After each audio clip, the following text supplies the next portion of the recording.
Di tengah sorotan lampu kamera yang membutakan, Sinta Wijaya berdiri diam di depan rumah mewahnya di kawasan elite Jakarta Selatan. "Kamu penghancur rumah tangga orang, Sinta. Cinta sesama jenismu sudah menghancurkan pernikahan Rina," teriak seorang wartawan dari kerumunan yang semakin ramai. Tapi yang membuat hatinya hancur lebur adalah foto lama yang beredar luas di semua media sosial. Foto dirinya dan Rina berpelukan mesra di kampus dulu, sebelum ia memilih menyangkal segalanya demi keluarga. Ponselnya terus bergetar tanpa henti, pesan masuk dari saudara-saudaranya yang marah, dari rekan bisnis yang menjauh, dan dari ibunya yang hanya menulis satu kalimat, "Kamu sudah mempermalukan kami semua." Sinta menutup mata, napasnya tersengal. 10 tahun lalu ia mengorbankan cinta terbesarnya demi kehormatan keluarga, dan sekarang semua itu kembali menghantamnya seperti tsunami. Rina Putri, wanita yang dulu menjadi segalanya baginya, kini istri seorang pengusaha properti ternama bernama Adi Santoso. Pernikahan mereka 10 tahun lalu digembar-gemborkan sebagai perpaduan dua keluarga besar. Tapi pagi ini, headline berubah jadi Sinta Wijaya, pengusaha kosmetik sukses, dituduh jadi wanita ketiga dalam rumah tangga Rina Putri. Oto-oto mereka berdua di acara bisnis minggu lalu, di mana Sinta hanya sekadar menyapa Rina dengan sopan, tiba-tiba menjadi bukti perselingkuhan. Sinta tahu ini bukan kebetulan. Seseorang sengaja menyebarkan masa lalu mereka.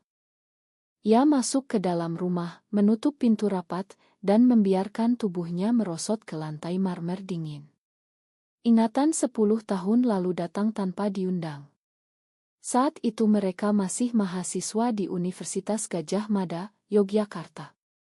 Rina, gadis manis berambut panjang yang selalu memakai kebaya saat pulang kampung, dan Sinta, anak Jakarta yang ambisius.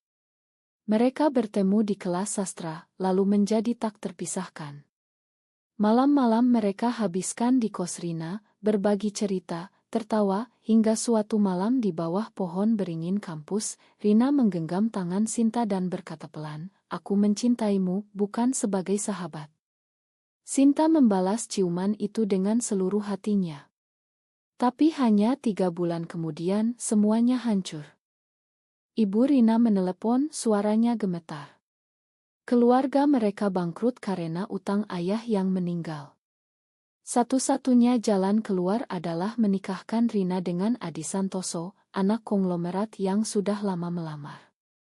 "Kamu harus mengerti, Nak. Ini demi keluarga kita," kata ibunya. Rina menangis di pelukan Sinta malam itu, tapi Sinta, yang juga mendapat tekanan dari keluarganya yang taat adat Betawi, malah berkata dingin, "Ini salah, Rina. Kita tidak boleh begini. Aku tidak bisa melawan orang tua. Pulanglah, nikahlah dengan Adi. Lupakan aku." Kata-kata itu masih terngiang, seperti pisau yang ia tusukkan sendiri ke dada Rina.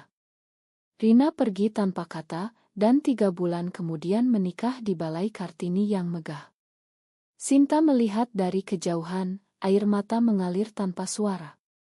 Kini, di Jakarta tahun 2025, Sinta menjadi CEO perusahaan kosmetik yang sukses, tapi hatinya tetap kosong.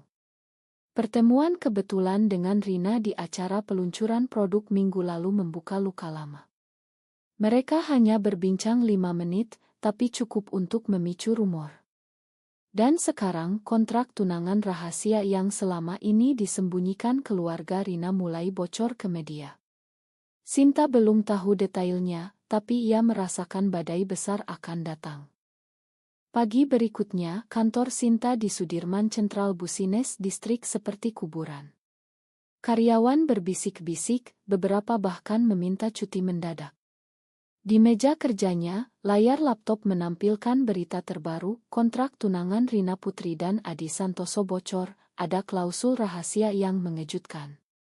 Sinta membuka link itu dengan tangan gemetar. Dokumen yang tersebar di Twitter menunjukkan kontrak hitam di atas putih, ditandatangani 10 tahun lalu oleh orang tua Rina dan keluarga Adi. Klausul nomor 7 yang selama ini disembunyikan berbunyi jelas, pernikahan ini semata-mata untuk kepentingan bisnis dan tidak boleh diganggu-gugat oleh pihak ketiga, termasuk hubungan pribadi sebelumnya. Tapi yang lebih mengejutkan, ada catatan tangan di pinggir halaman. Rina telah menyatakan ketidaksediaannya karena alasan pribadi yang sensitif. Media mulai berbalik. Dari menyalahkan Sinta, kini mereka bertanya, siapa sebenarnya yang menghancurkan rumah tangga ini? Sinta menutup laptop, kepalanya pusing. Ia ingat malam terakhir bersama Rina di Yogyakarta. Rina menangis di pangkuannya, kalau aku menikah dengan Adi, aku akan mati perlahan, Sinta.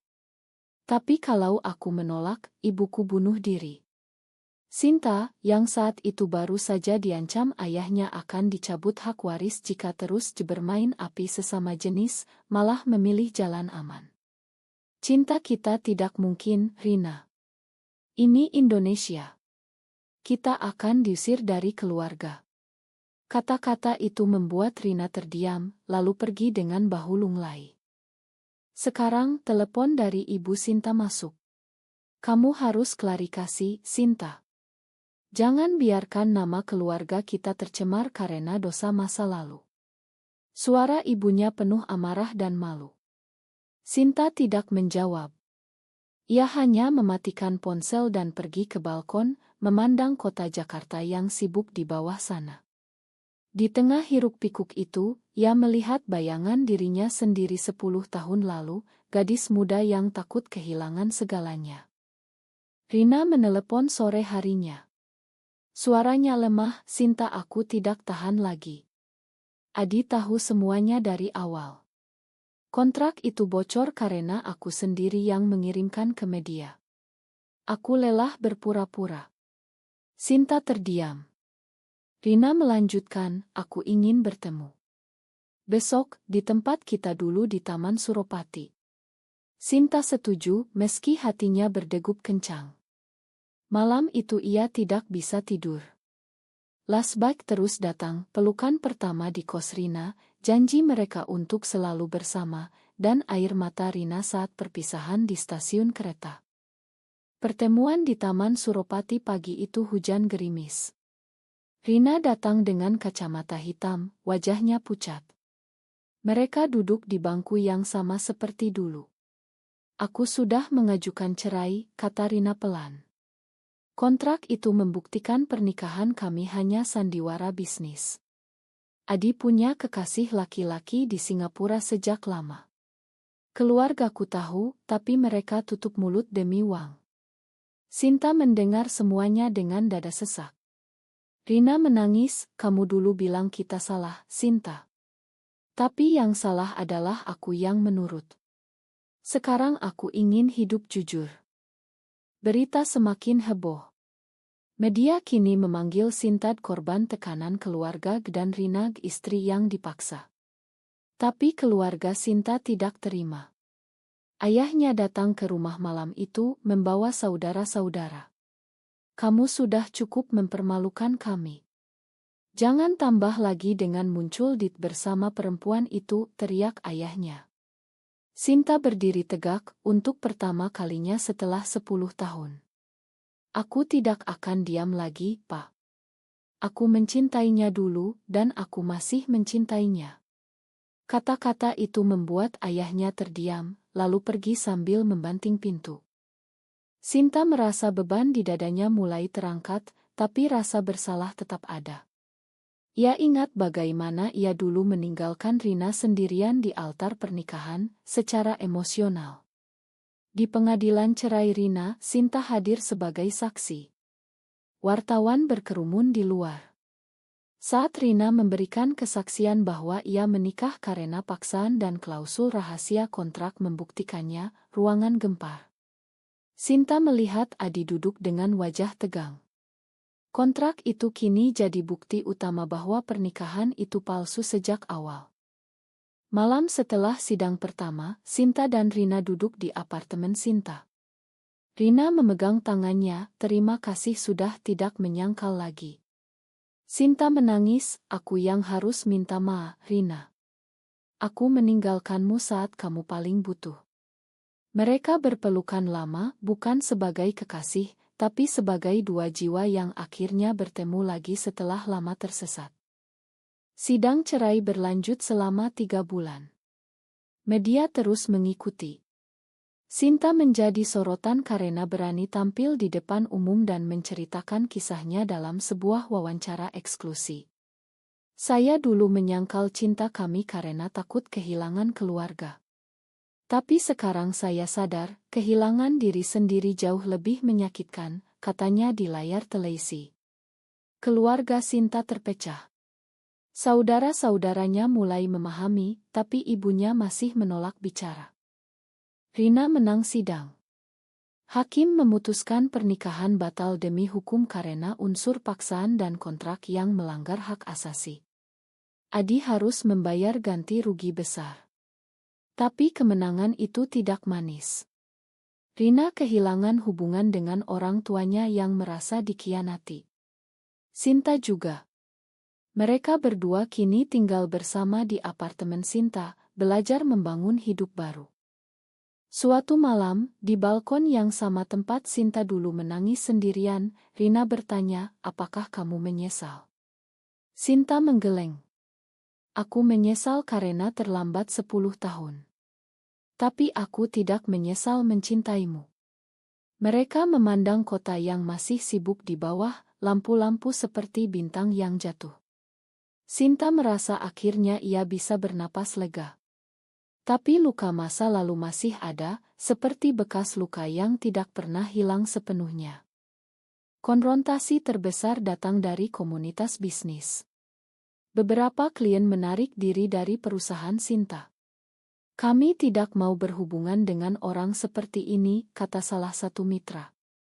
Sinta harus berjuang keras mempertahankan perusahaan.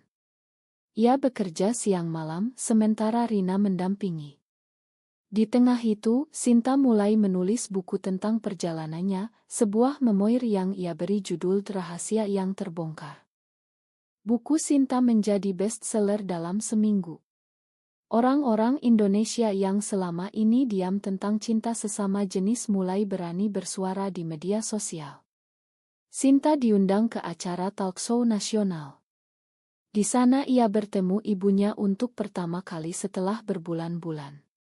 Ibu Sinta menangis di belakang panggung. "Aku takut kehilangan kamu, Nak. Tapi sekarang aku lihat, kamu lebih bahagia." Itu bukan pengampunan penuh, tapi langkah pertama. Rina juga mulai membuka usaha kecil, sebuah kedai di Kemang yang ramah bagi komunitas LGBTQ. Mereka berdua sering duduk di sana sore hari, mengobrol tentang masa lalu sambil menatap pelanggan yang datang. Flashback terakhir datang saat mereka mengunjungi Yogyakarta, kampus lama mereka.